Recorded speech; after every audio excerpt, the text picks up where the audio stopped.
بسم اللہ الرحمن الرحیم۔ آج اب یہاں سندھ ہائی کورٹ میں موجود ہیں اور ایک بہت ہی اہم معاملے پر ہم نے عدالت عالیہ سے رجوع کیا ہے۔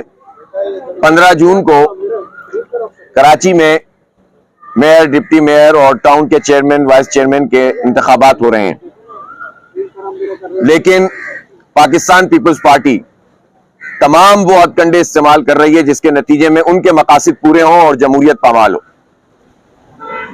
آج جو اہم ترین پٹیشن ہم نے فائل کی ہے وہ اس قانون سازی کے خلاف ہے جو انہوں نے غلط طریقے سے سندھ اسمبلی سے پاس کروایا ہے اپنی اکثریت کی بنیاد پر۔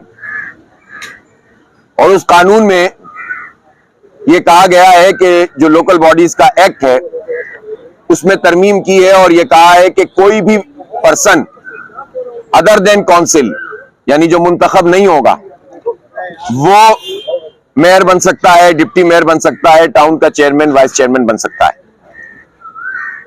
اس موقع پر جب 15 جنوری کو الیکشن ہو چکا، اس کے بعد ضمنی انتخاب 7 مئی کو ہو چکا اور اب میئر کا الیکشن بالکل قریب ہے، ایسے موقع پر یہ قانون سازی کرنا پیپلز پارٹی کے اپنے جو مقاصد ہیں ان کو پورا کرنے کے لیے ہے، اور یہ جمہوریت کے انتخابات کے اس میں شفافیت کے پورے عمل اور اس کی روح کے خلاف ہے۔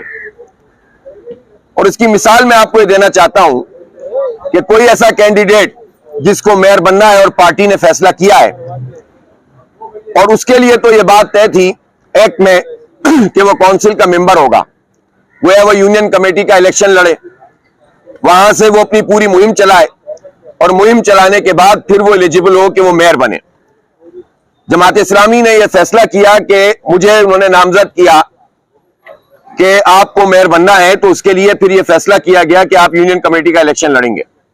ظاہر ہے یونین کمیٹی کا الیکشن کوئی آسان الیکشن نہیں ہوتا، آپ کو لوگوں سے رابطہ کرنا ہوتا ہے، محلوں میں جانا ہوتا ہے، آپ کو کارنر میٹنگز کرنی ہوتی ہیں، ایک بہت بڑا وقت اس میں لگتا ہے۔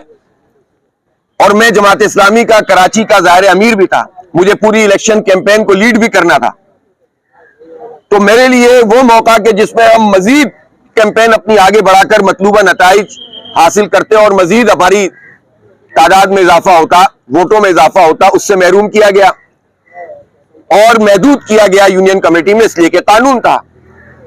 لیکن اپنی مرضی کے بندے کو لانے کے لیے جو اس پروسیس کا حصہ ہی نہیں تھا، وہ منتخب ہی نہیں ہوا، تو اس کو اوپر سے لا کر آپ بٹھا دیں گے تو یہ لیول پلینگ فیلڈ نہیں ہے، یہ جمہوریت کی روح نہیں ہے، یہ ظاہر مساوی حقوق نہیں ہے، اور یہ بنیادی انسانی حقوق کے اور جمہوری حقوق کے بھی خلاف ہے کہ ایک پارٹی کے لوگوں کو تو آپ ایک مراحت دے دیں اور دوسری پارٹی کے لوگوں کے لیے کمپلسری دوسرا کام کر دیں۔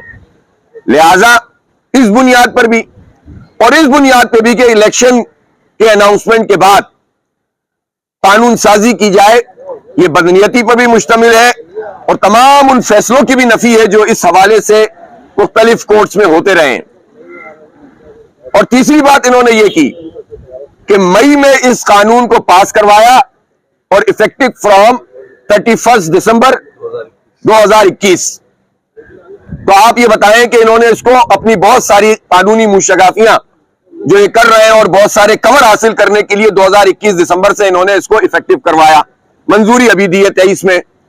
اس سے آپ پتہ کر سکتے ہیں کہ پیپلز پارٹی ہر وہ طریقہ اختیار کر رہی ہے جس میں وہ اپنی مرضی کے لوگوں کو مسلط کرے، اپنی مرضی کی پوری مینجمنٹ کرے، تو اس کو قبول نہیں کیا جا سکتا۔ اس لیے ہم نے عدالت عالیہ سے رجوع کیا ہے اور انشاءاللہ کل اس کی سماعت ہوگی۔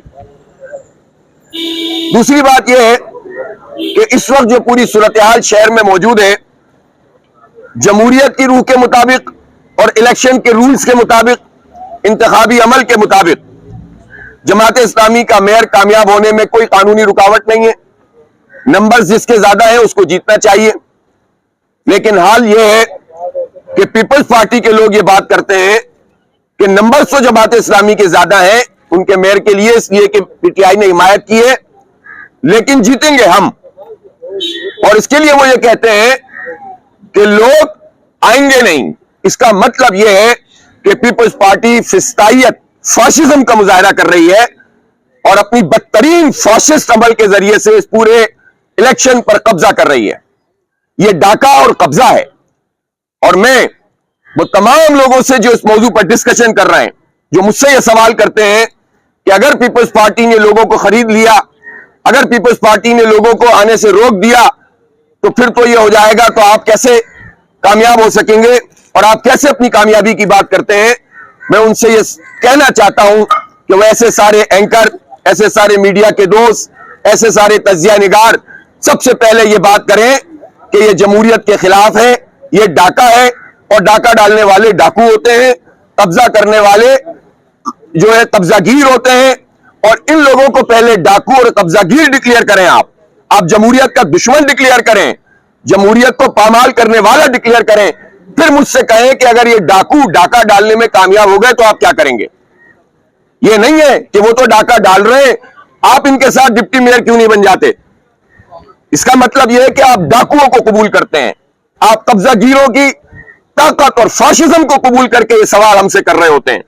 یہ سوال یہ نہیں ہونا چاہیے, اور سب کو اجاگر کرنا چاہیے کہ شہر کراچی کے ساتھ کیا ہو رہا ہے. کل آصف علی زرداری صاحب نے فرمایا کہ میں نے جیل میں رہ کر معیشت کا مطالعہ کیا ہے, اور میرے پاس ایسے گر ہیں کہ پاکستان میں جو ہمارے ریزروز ہیں وہ پتہ نہیں کتنے $100 بلین ہو جائیں گے, اور یہ ہو جائے گا اور وہ ہو جائے گا. آصف علی زرداری صاحب, کیا آپ پہلی مرتبہ الیکشن لڑنے جا رہی ہیں آپ کی پارٹی؟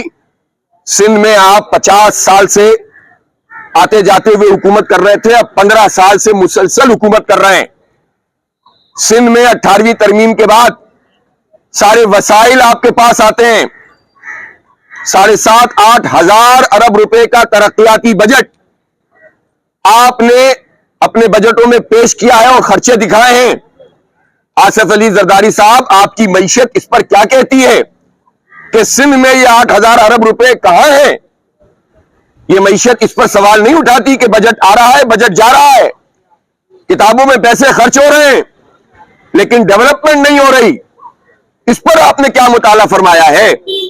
آصف علی زرداری صاحب, آپ کہتے ہیں ہم حالات کو بدل دیں گے, اور آپ نے اپنی مینجمنٹ کے ذریعے یہ تاثر بنانے کی کوشش کی کہ ہمارا میئر آئے گا تو ہم اتنے کام کر رہے ہیں, اتنے کام کر رہے ہیں, اتنی سڑکیں بنا رہے ہیں. جن سڑکوں کا نام لے رہے تھے مرتضی وہاب صاحب, وہ تو صحافی کی مٹھی میں آ جاتی ہے جب تعمیر ہوتی ہے. یہ آپ کا حال ہے. اور آپ سے میں پوچھنا چاہتا ہوں کہ اس وقت تو بلدیاتی میئر کام نہیں کر رہا, آپ کے ایڈمنسٹریٹرز کے ذریعے سے نظام چل رہا ہے. خود 1 سال تقریباً مرتضی وہاب صاحب ایڈمنسٹریٹر رہے, میئر کے اختیارات استعمال کیے, اور اس وقت صورتحال یہ ہے کہ عباسی شہید اسپتال, اس میں MRI کی مشین بھی کام نہیں کر رہی, 2016 سے CT اسکین بھی کام نہیں کر رہا, تنخواہیں پوری نہیں مل رہی, سرجری نیورو کی نہیں ہو رہی, اور بہت ساری سرجریز نہیں ہو رہی ہیں.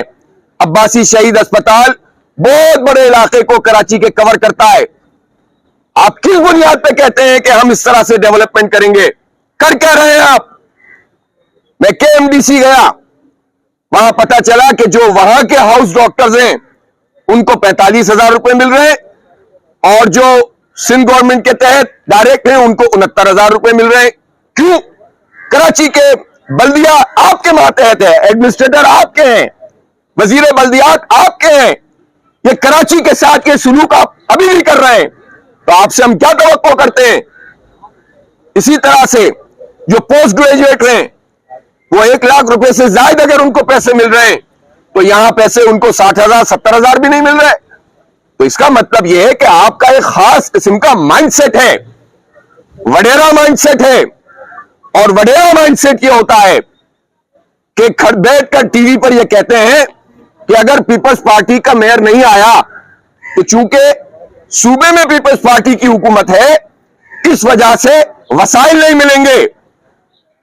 یہ سوال نہیں بنتا کہ آپ یہ کہنا چاہتے ہیں کہ اگر کوئی اور پارٹی آئے گی تو ہم پیسے نہیں دیں گے. یہ کیا ہے؟ یہ آپ کے والد صاحب کا ملک ہے؟ یہاں کوئی آئین ہے, یہاں قانون ہے, یہاں آئین کا آرٹیکل 140A ہے, بلدیات کے اپنے اختیارات ہیں. کسی پارٹی کا میئر ہونے کی وجہ سے آپ یہ دھمکی دیتے ہیں کہ اگر جعلی طریقے سے ہم نہیں آئے تو ہم فنڈ روک دیں گے.